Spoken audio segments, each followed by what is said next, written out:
Hello there and welcome to Full Chat with me, David Prutton. And me, Ewan Thomas, celebrating all things we love about being on two wheels. Now, Full Chat is powered by Bikesure. As a UK's largest independent motorcycle insurance broker, Bikesure will tailor a quote to your exact needs, helping you save money on your annual scooter, bike or moped insurance. Don't forget to press subscribe so that you never miss an episode on YouTube, or you can press the follow button on Apple or Spotify or wherever you get your podcasts from.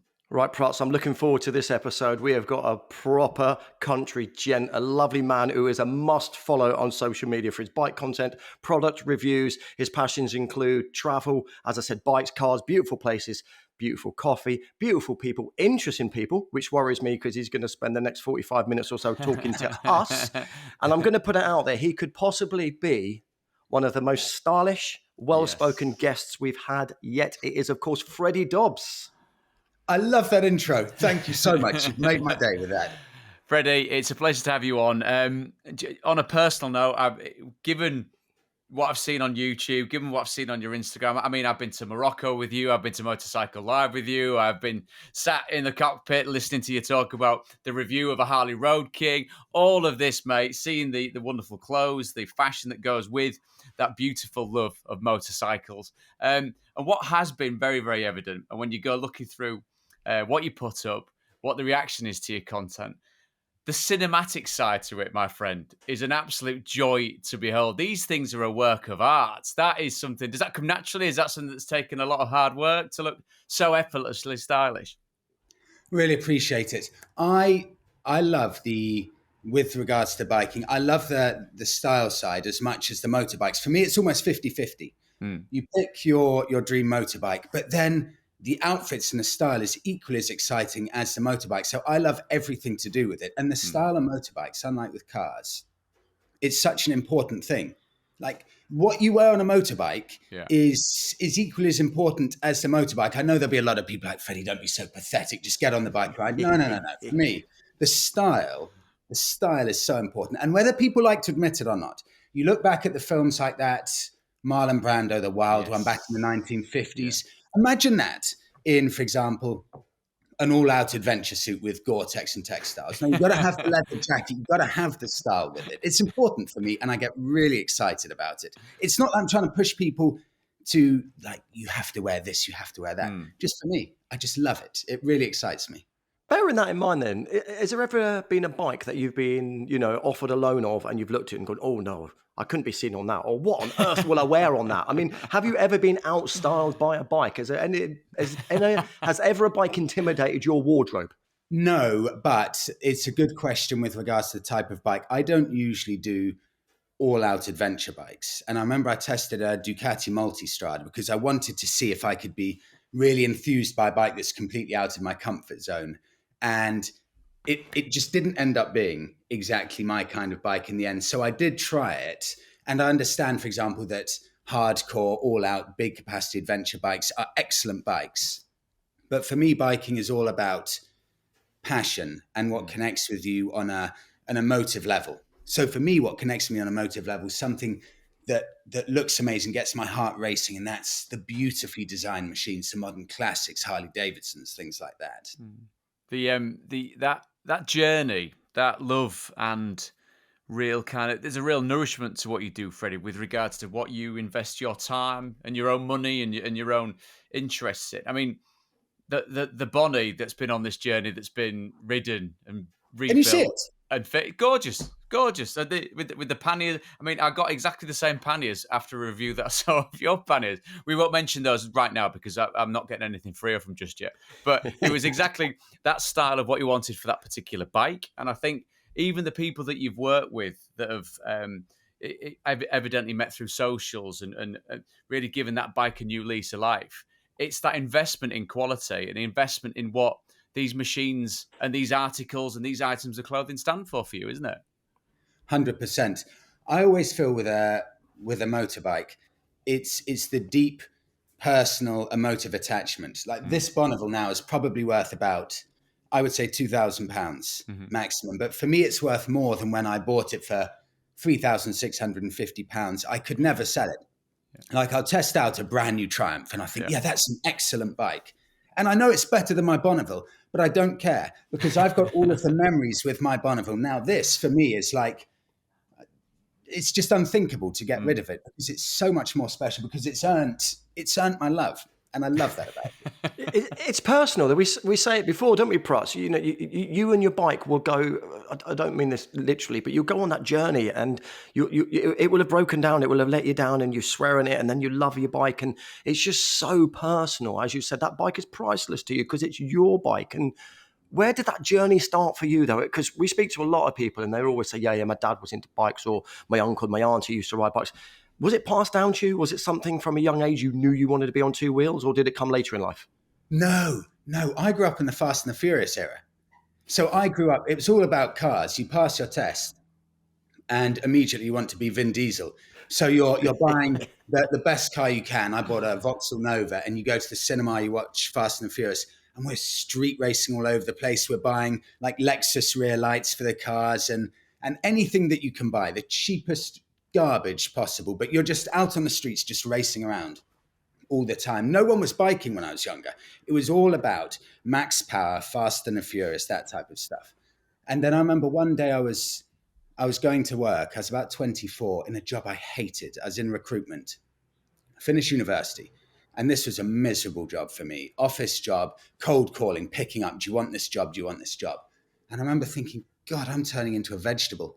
I'm going to work at a job I despise, in a commute on the train that I hate. I need some joy. I need something here because I can't stay at this job too much longer because I am now just a mindless vegetable. And I thought, but I think I love biking, but I don't know why, because I've always loved cars. But suddenly I was just going to work, getting off the train, and I had a revelation. I was like, I think motorbiking is the most amazing thing, and I have no idea about it. So I booked my direct access, and I passed second time because I just felt like I needed some excitement in my life. I needed something that every day I could get excited about. Like there had to be an outlet of joy. You can't just be a mindless vegetable doing something you hate. And I passed my test, and I bought a Honda CB F500, the most basic entry-level commuter bike, because I didn't understand anything about biking. None of my friends, none of my family rode, and I didn't know what a cool bike was. So I went out, I got this massive Gore-Tex oversuit because I didn't know what do bikers wear. I don't know. And I didn't know what a cool bike was. So I bought this bike and all this weird Gore-Tex stuff. I passed in the summer. I put this Gore-Tex stuff over my normal clothes, and I was riding around losing about 2 liters of sweat an hour because I was sweltering and I stank everywhere I went. And I thought, I don't like these clothes and I don't even like the bike, but I know there's some magic there. And I ended up selling the bike 4 weeks later for an £800 loss. So that was a 1.8k bike sold for 1,000. And then I thought, I'm a sports bike rider. That's what I am. I must be a sports bike rider. But I couldn't afford a sports bike. So I bought an appalling looking Suzuki RF 600 for £800. Had that for a while, realized I hated that. And then I bought a super naked. I went all out, £4,000 super naked Triumph. And I took that to Croatia and places like that. And I liked it, but it never 100% clicked. I was still on the journey trying to figure out what kind of biker am I? And I had a business at the time, basically went bankrupt, had to sell that, bought a useless £800 Suzuki Bandit just to replace it with, so I had something. And then after the Bandit, the business I had went bust. I ended up being an Ocado delivery driver for a year. And again, I needed an outlet. I thought I need some form of joy. And that is where this all comes over to. I saw on the classifieds a Triumph Bonneville, £3,650. And I thought to myself, I'm going for 130 horsepower, super naked, like proper hardcore bike. This was called the Daddy on the Triumph website when it came out. This is the ultimate beast of the day. Like it was sub-zero cool, this bike, insanely cool. And I thought, I'm not a real biker. If I sell this 130 horsepower bike and I move to a 65 horsepower bike, that's it. My biking days are over. I'm like a granddad. What am I? And it took me a year of deliberating. Like, can I halve the horsepower and still class myself as a proper biker? It sounds crazy now, but that's how I thought back. And I took out a loan of £3,650 and I bought this Bonneville. And I went up north to get it while I was still an Ocado delivery driver, like on minimum wage. So this was all loan money. And I sat on it for the first time. And I thought, yes, it's the first bike I have ever sat on where it just clicked. And I was like, this is me. Like it's all finally fallen into place. This is the kind of biker I am. And everything felt glorious. And I've never even considered selling it. I love this bike so much. It's me bang on for biking. And I feel like once I found my little area, I can never go back. Like I love it so much now. It's a love story that's been 6 years. The way you describe it as well, Freddie, it's just amazing. I mean, and given that what you've just given us there, the kind of potted history of what got you from not being in this industry to being very much at the forefront of it. I love the way you went into it with a completely open mind, a completely open set of eyes, and a big heart to kind of go, do you know what? I'll start from scratch here as an adult and work out just where the hell I fit into this biking kind of fraternity. You've done that. You then get to the point where you work through different businesses and doing different jobs. And now I'm not necessarily saying that it's just the beginning of what is the big journey for you. But you look at the content, you look at what you're talking about, you look at the brands that you're working with, you look at ostensibly what your job, what your career is now. That's not been without its pitfalls or tremendous amount of hard work, has it? I bet people just watch on YouTube and go, oh, look at Freddie, he's got the best job in the world. You've earned your spurs there to be able to enjoy that best job in the world. It's when we started it. So I finished university. I got a job in recruitment, like everyone at that point, just need a job recruitment. Everyone's a recruiter. I was useless at it. I hated it so much. And I was in a recruitment job I despised. And I knew I was about to be fired because I was the worst performing recruiter. I was so bad. I thought I need to do something here. So I was fired. And then I thought, look, if I can just get a couple of deals a year, I could potentially survive. So I quickly set up a recruitment company. I called up a random gambling company in Gibraltar, and I said, I'll be in Gibraltar next week. I was a cleaner at this point because I'd lost my job. And I said, I'll be in Gibraltar next week. Can I pop in to meet you? Because I'm meeting one of your competitors an hour before you, and I'll be there on Tuesday. And I thought no one will come back to me because I was a cleaner. I had no plans to go to Gibraltar. And then William Hill, a gambling company, they said, yeah, Freddie, we're free at 10 a.m. I was like, oh my God, I'm off to Gibraltar.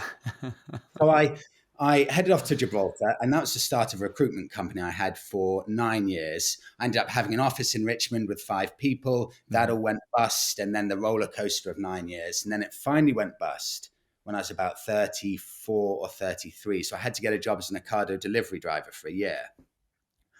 And while I was an Ocado delivery driver, I thought, I'm an excellent businessman. Monica, my partner, I said, leave it to me. Just let me figure out a new business. It's fine. It's fine.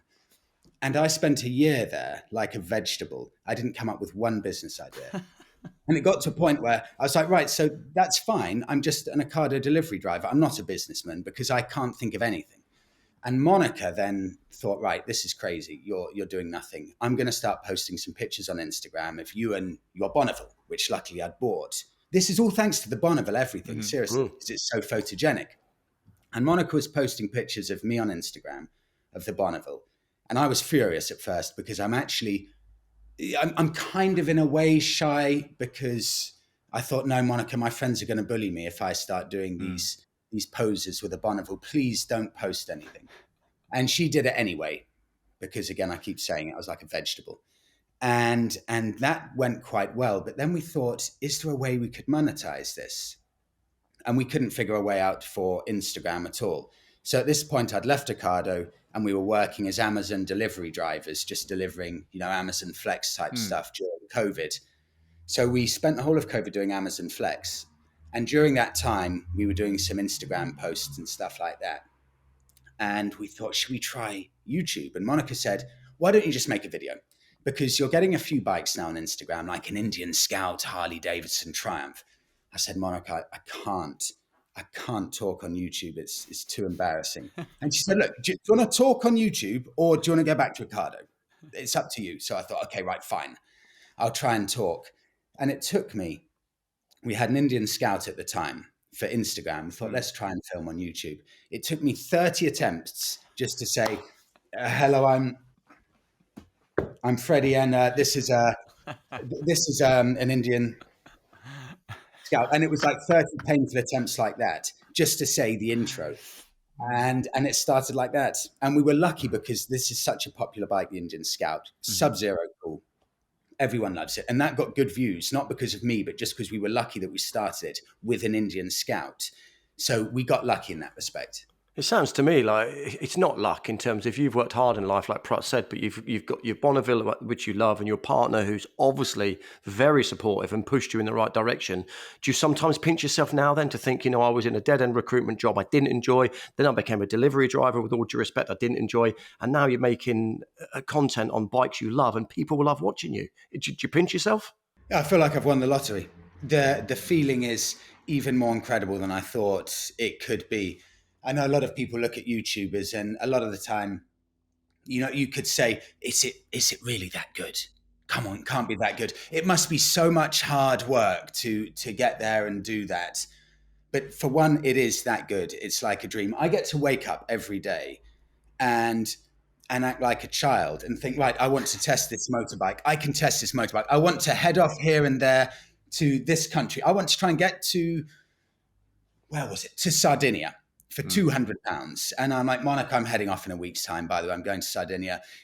It's business, please, please. And I get to pretend that all this stuff is business. It's like a dream. I can't believe how lucky I am. Every day I wake up and I would dream to do stuff like this. I would do it for free if it were physically possible. The fact I can do it and it's business, honestly, it's amazing. It's not work. It's not difficult. Hard is commuting an hour a day to work, to a job you hate. That's hard.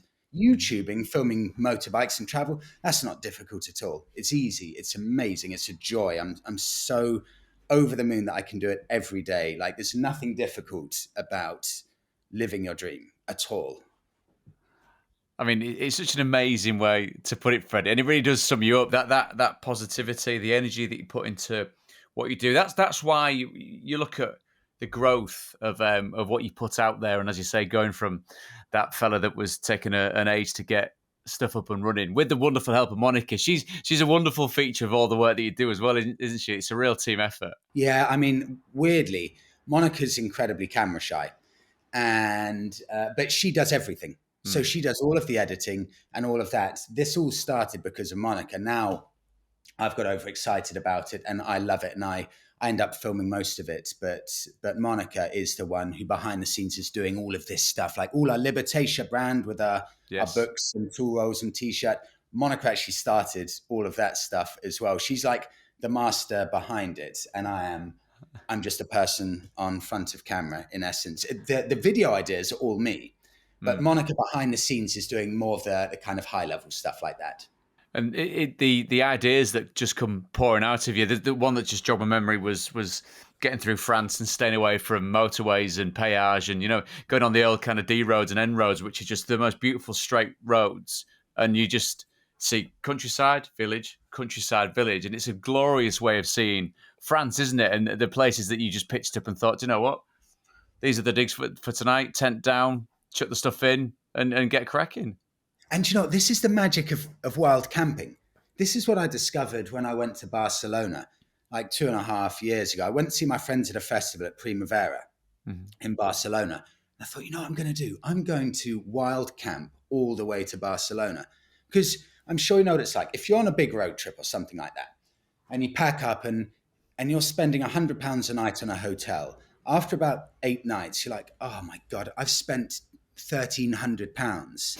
This is getting really expensive now. But you put a tent on the back of your motorbike, you're like, I can carry on forever because I'm literally just sleeping in a random wood and all I'm spending is maybe £18 a day on fuel. I have to eat, but everyone has to eat, so that's not an additional cost. Wild camping just means that you can travel almost indefinitely. It means you never have to worry about finances, and that's so magic. It also means that you're not stopping at lunchtime thinking, bugger, I need to find a hotel to stay in now. Yeah. Where do I think I'm going to get to? Maybe I'll get to here. But sometimes you want to carry on further. So wild camping means you ride until you want to. you see somewhere on the side of the road and you just set up there, you put on YouTube or Netflix or something like that while cooking away on your little stove, you're in heaven. Yeah. It's amazing. You certainly do it the right way. Pratt said earlier about the quality of your work, though, the films you put out, that they are absolutely beautiful. You're in a position now because of your great content. I've no doubt manufacturers trip over themselves to lend you bikes. What I was interested to ask is what happens though if you get a loan bike, and let's just say you're not in love with it at the end of it, and you have to say that on your videos. How does that then become, or does it become fraught, the relationship with the press officer when you give a bike back and sort of say, oh yeah, by the way, this YouTube review is going to go up next week. I wouldn't watch it if I was you. Do you worry about being honest? No, I don't. I don't. It's a really good question, but I don't. Look. I like to think. It's not for me to say other people can think if I'm honest or not, but I like to think I'm quite honest with the bikes that I get to test. I had a pretty bad one actually recently, where I tested an electric bike, and I went to pick it up from a really nice dealership called Poulsen Creative in Essex. And the owner of Poulsen said, Freddie, I'd love you to test this bike out because we're considering stocking it. And the representative of Ultraviolet, the electric bike company, he's a lovely guy, really, really nice guy. And he said, Freddie, thank you for showcasing this bike before the video. And I said, it's an absolute pleasure. Thank you for letting me test it. And I felt bad because during the video, look, I didn't like the bike. I didn't get it. And there's always that bad personal feeling. The guy representing the company has come all the way to give me a bike. So nice of him to give me the bike to test. And I don't like the bike. And you kind of have that dilemma, like, yeah, this isn't the nicest thing to do, saying bad stuff about a bike. But if I don't do it, people are going to call me a liar, so you have to just be honest. But I agree, it's not a nice thing. Or even worse, someone would buy a bike off the back of your review and then message you and go, you told me this was in the video, you praised it, and this is rubbish. So it's part of your job. And I suppose it's a negative, not a negative, it's just a side of it which is uncomfortable if you have to tell the truth. Yeah, exactly that. So it happens. Actually, to be fair, the biking companies are fine. Like they never have an issue with bad feedback or something like that. It's fairly impersonal. They give you a bike, that's it, it's done. Mm-hmm. And I've never had a biking company come back and say, Freddie, you weren't fair about that review or something like that. They're such big organizations, it's done. Whereas if I work with a small company on a collaboration or something, I have had a couple of smaller companies where I've done a collab or something like that. And they say, Freddie, you weren't complimentary enough about the product. Because it's a smaller company, they take it more personally. That's the thing. So I have got in trouble a couple of times for that type of stuff. But the bike brands are so big, it's impersonal. Yeah, I think as well, because you do it in such a charming way. Even if you're delivering a slightly less than favourable review, it's that big smile that makes it, I think, it all smoothed over. Let's have a quick bit of mid-show housekeeping. If you haven't already, please press subscribe on YouTube so that you never miss an episode, or press the follow button on Apple or Spotify or wherever you get your podcasts from. Now, something that's very close to you and Thomas's heart as well is these things that have got four wheels, cars or something. And that's something that always also floats your boat, Freddie, doesn't it? That kind of bespoke nature of beautifully made cars as well. I'm equally as much a car fan as motorbike fan. I love cars. I've always loved cars. Ever since I was about 8 years old, I was the only one of my siblings, there were three of us, who loved cars. I remember as a child, 5 years old, I'd be like, Vauxhall Nova, Ford Fiesta, Ford Granada, every single model I could point out. Like I just always had something about vehicles. And even now, I mean, I've probably owned 23 cars in my life. So, I mean, I used to go through them. Street racing takes its toll on cars, believe me. So I would get through cars so quickly. It's insane. But my best ones of note, I had a 4.2 litre Jaguar XK, and God, I loved that car so much. I took it to Lithuania, all over the place. And now I've got a Jeep Wrangler, and I'm halfway through I've put a new tow bar on. Then there's going to be a bike ramp that just clicks into the back of it. And I'm going to buy an old 1990s Japanese dirt bike that just rides onto the back. So no trailer, just the dirt bike on the back of it. And that means that every time we go away, like overlanding, if we go to Turkey or Greece in the future, chuck on the dirt bike to the back. And you've got everything you need there. That's a dream. Me and you, we like that, honestly. I love the fact Look at that a big smile on his face. Look. I asked you earlier about the bikes. You know, do you ever look at a bike and you said, you know, it's not just about the rideability, it's got to be cool as well.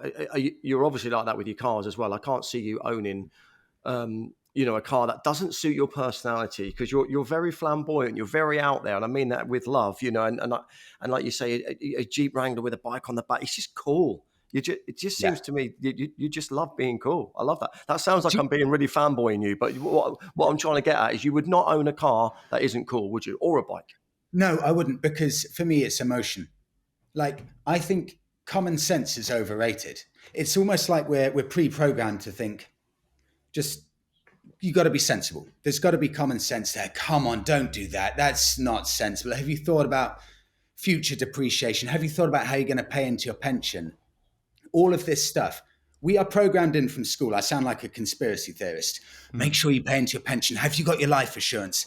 Have you saved 22.5% on that deal or that deal?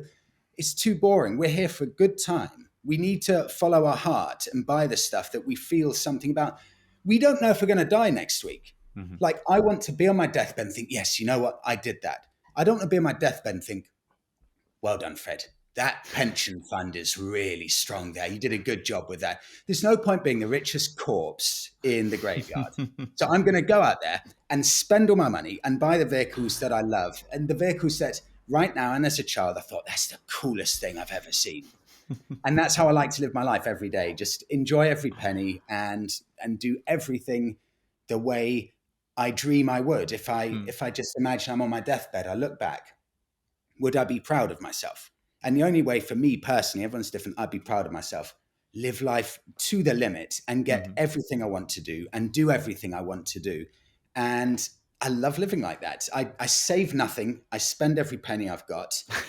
I'm useless with finances. I don't care though. I mean, it, as a manifesto for life, Freddie, it's one that just rings so true on so many levels and really does befit what biking and biking culture's about.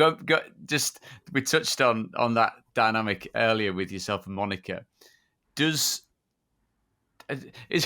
And when I've on the videos as well, like you say about not necessarily being camera shy, but there is an element sometimes of the eye roll of, right, here he goes, we're gonna have to rein him back in a little bit. Is that the dynamic? It's you thinking, we'll do that, we'll do this, and then it's kind of like, Monica, let's get this all sorted. But it's the ideas side of you that just comes absolutely pouring out of you, whether it's clothing, whether it's accessories, whether it's, as you say, with the boat, whether it's anything to do with any trip that you go on.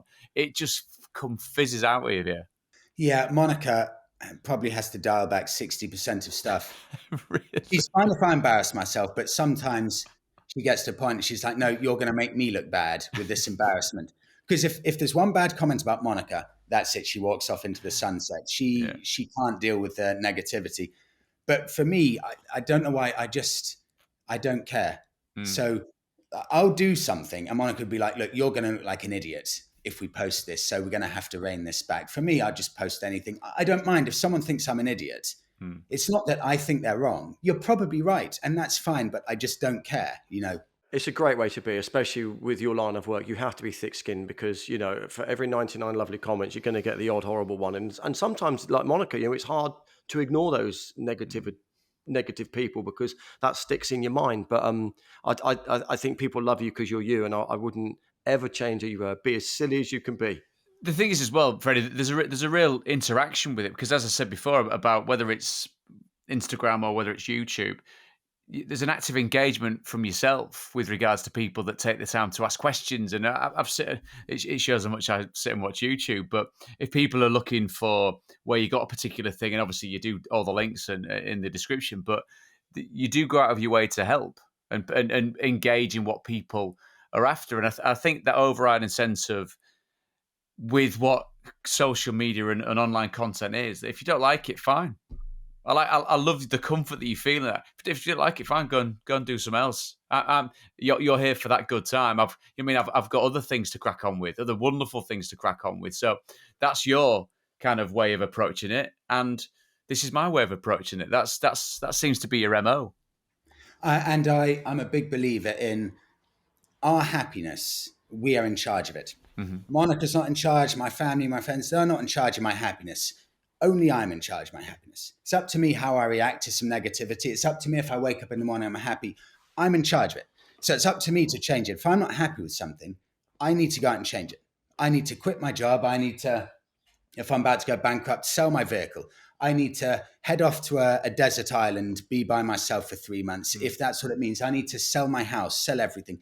It's up to me to make myself happy. I'm not going to rely on anyone else. And so long as I'm in charge of my happiness, any other negativity, that's absolutely fine. There's no issue if people think I'm an idiot. There's no issue at all. They're welcome to think that. And I think you're probably right. But it's up to me if I'm happy. And I choose to be happy. So. I love you. You've actually cheered me up a lot today, Freddie. I genuinely, I just love your wholesome innocence to the way you live your life. I absolutely love it. You mentioned the word happy a lot there. Come on, tell us what is in your garage at the moment in terms of bikes. We know the Bonneville. What, have you got anything else in your collection? What is making you happy? Straight after this, the second after I finish this, I'm off to pick up a Suzuki GSX-8 TT, which is like the Suzuki retro bike. I saw this at a show recently. It's a really nice, cool looking bike. There's a dealership at Orwell's. I'm off to pick it up. I've got it for 2 days. I'll bring it back here. But right now, all I've got, Bonneville here, Wrangler out there with half of the bike ramp going on. And that's it. But I also want to buy a 1980s dirt bike on top of that. But usually I've got a couple of bikes in here. This chat's just giving me a big smile, isn't it? It's all the feels today, you, and I'm absolutely on board with what you're saying there. And Freddie's just been the most wonderful guest. Given what you've done, given how you're working life, I say that in inverted commas because you can tell it's just a joy for you. How far ahead are you planning? What projects do you have coming up? Do you need to get ahead of the curve with regards to new bike releases, the bike shows that take place around the country? Like I said, before myself and you, when we were at Motorcycle Live, I watched your YouTube walk around. It was great because you get that you're walking around talking to camera, and you get people in the background going, "Oh, ready up there," for like having a little look and just kind of really holding court with what you're doing, and again walking through and enjoying it with other people. How much of that is pre-planned? I suppose you've got to get your head around when these occasions are, and is there a real structure to your year? Is there a bit more seat of your pants type stuff? No structure at all. So, for example, I don't know why I asked you, Ben, because given what you said so far, yeah, that's probably a daft question. Yeah, we don't structure at all. So, I filmed a video yesterday with a 1969 Alfa Romeo in the Suffolk countryside. That will come out tomorrow. And that's it. The Suzuki that I pick up today, that video will come out Sunday. We don't build up loads of videos or anything like that. Nothing's planned more than probably a day and a half in advance or something like that. So every video you see, unless it's a trip to Morocco where I film one video a day for a week, every video you see will be within a week of reality of what's actually happening. We never have a library of stuff going on. It's literally as it happens. A fast turnaround then? Yeah, it is. Do you know what? We're really lucky because I don't know how to edit. I can't edit a video. I do all the filming. I then save it to Dropbox, give it to Monica. She edits it.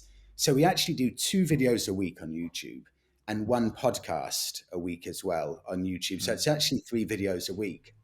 The podcast is fantastic, Freddie. I love it. I really do. Oh, thank you so much. I really appreciate that. That's a nice opportunity for me to chat to people and just, in essence, just do what I love. So I'm on Google or something like that, going onto Facebook Marketplace, looking at bikes I like. And again, you disguise that and pretend it's work. I mean, it's just a joy. You know, I'm just sitting here like talking to you now and talking about bikes and like, oh, look at this Ducati for £2,000. Someone go and buy that. No one listens to me, but you know, I love it. So we never plan anything in advance. And I like it like that because it keeps it more exciting and spontaneous. You know, it means that I don't just have to do bike review or car or something else. I just mix it up and I just basically film my life. I love cars and motorbikes and travel. And sometimes I'm sick of talking about motorbikes. So great, I'll get the Jeep out and sometimes yada, yada, yada. I just want to go for a coffee and I'll go for a coffee. I'll talk about gear.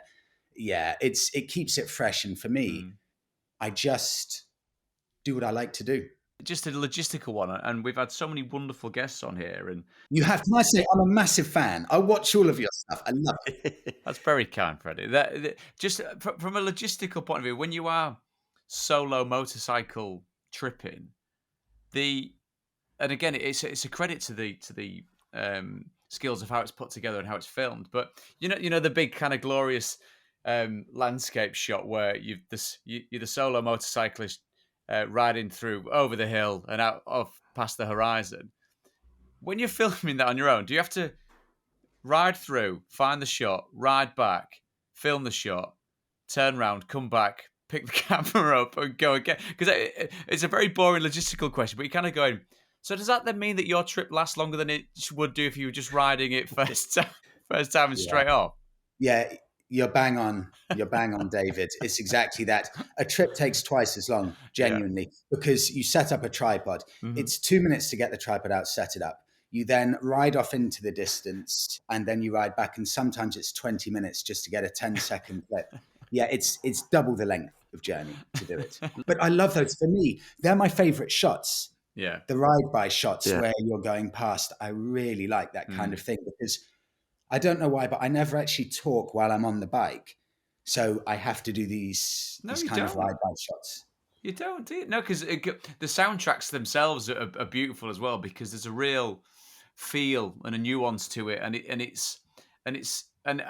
I presume it's done completely intentionally because the bit in between the riding in between, say, you stopping and discussing whatever the topic of the day is or whatever the bike is that you're on or wherever you are sampling whatever, maybe a coffee shop, etc.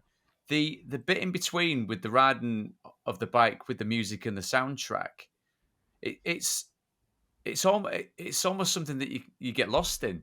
I mean, it might be hard for you to judge as objectively, but it's the kind of thing that you can hear and it just relaxes you. Is that what the kind of purpose for that is? Because you could be riding through London, you could be riding around Suffolk, and it's just nice and chilled and relaxed in between these great nuggets of information.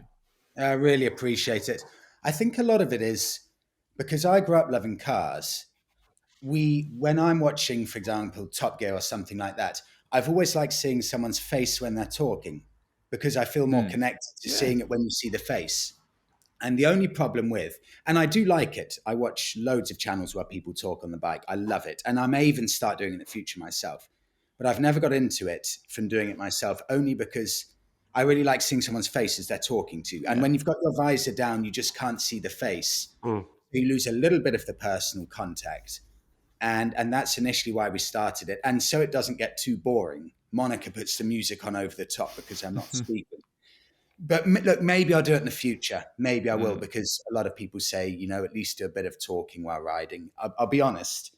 It's just laziness from technology point of view. How do I set it up? I actually don't know how to set it up. It can't be that difficult, but I don't know.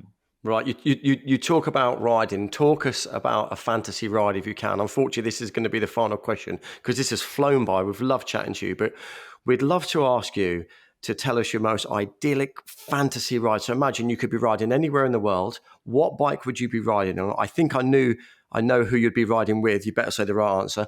Who would you take with you? And would there be a soundtrack? So would you be listening to music? So your perfect road, your perfect bike, your perfect passenger. That's such a good question. I love it. I thought you were going to ask this because I watched this. Yes. Okay. So bike, it has to be the Bonneville. Gotta be. It has to be the Bonneville. I know if I could pick any bike in the world, for example, my two probable dream bikes, Triumph T120 and Norton Commando. I love those bikes. But this is my emotional attachment bike. There is no bike I'd rather do it on. So that's the bike. The music, Post Malone right now. I'm addicted to Post Malone. So that's on in the background. And who am I doing it with? I'm doing it solo, just me. Ooh. Yeah, 100%. I love group trips and everything like that. No way I'd do it with Monica. Monica would absolutely hate it. She'd be on the back complaining and she'd have no interest in it at all. And she would ruin my enjoyment of it. I'm going solo by myself. Well, you might be going solo in life when she sees this, but yeah. Yeah, no, honestly, I like group rides as well. There's nothing like a bit of solo riding as well. It's just pure meditation. I really, really like it. And there are pros and cons, of course. But if you're solo riding, I don't know where I'm going to wake up in the morning. I don't know what country I'm waking up in the morning. I can sleep until however I want. I can stop for a coffee in a little cafe, wherever I want. I don't have to worry about anyone else but myself. It's so selfish, and I love that.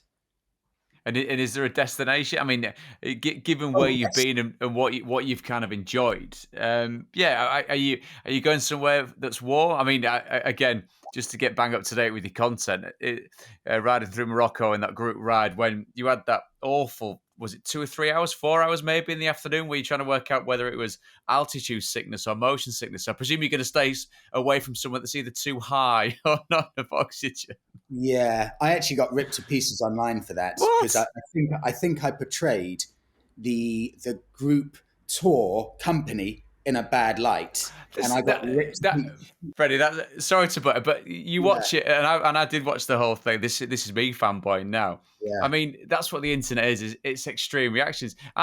Normal Yeah. people are watching that going, "Oh, well, that's a terrible tour." Then it's like, no, it's just an It, individual on a yes, big bike tour. Like one of the fellas stacked it off his bike, didn't he? I mean, yeah. that doesn't mean to say that the bike tour's terrible. It's just what happens to an individual. Exactly that. And I wouldn't usually address this stuff, but Mm, the bike tour company were worried I'm putting them in a bad light. So they said, Freddie, could you just mention this, this, and this? So I said, of course, look, I get along brilliant with them. I'm more than happy to do it. If it were just me, I wouldn't mind. But mm, because it's me potentially badly representing a company, I'm like, look, of course, I don't want to put you in a spot. Like, I'll say whatever you want me to say because it's an excellent tour. But I got ripped to pieces for that. But with the tour, or mm, with me, my dream trip, Post Malone, mm. Bonneville, solo, ride to India. That's what I want to do. Nice, Yeah. nice. We've had other people said India before. Actually, it Yeah. seems quite. I think you're going to get all the senses, aren't you? When you're riding through India, it's going to be Mm. magical. Oh, you get everything there. It's a road tripping dream, India. Yeah, Yeah. it really is. It's incredible. And the places that you have to ride through to actually get to India as well. I mean, that would be the trip of a lifetime. I really want to do a colossal epic of a trip, and that would be top of my list. And just to, I mean, you've absolutely nailed that answer, Freddie. It's been wonderful to hear. But your just to round us off, a word of advice for people that may have a bit of trepidation. I mean, you approach the world and life in such a wonderful way, but anyone that may have a bit of trepidation of getting the bike and either pointing it east or west and thinking, let's see where we end up, is it just jump in and put yourself there with bells on and enjoy it? Don't overthink it, and Mm. don't worry about being sensible. That's it. Just go out there and live your dream. You don't need to worry about it. And the dream doesn't have to be going out and getting an incredible bike. The dream is your personal dream. You can get a bike for £800. You can wild camp so it doesn't cost much. Like, we're not talking millionaires' dreams. Just anyone can be completely free. Mm. You just have to do it within your means. Like, I don't have a 15K bike because I freak out with overheads, for example. I love the freedom of not having overheads. That's why I've got a dirt cheap bike. Anyone can do it. Just get out there, don't overthink it, and live the dream.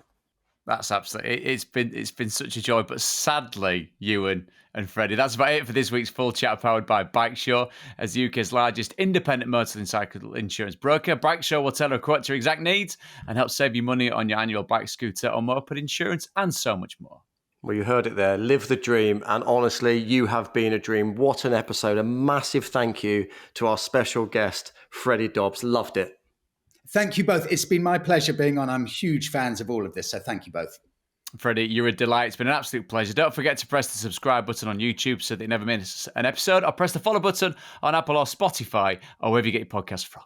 As ever, from Dave and myself, a massive thank you for listening, and we'll see you next time. Goodbye.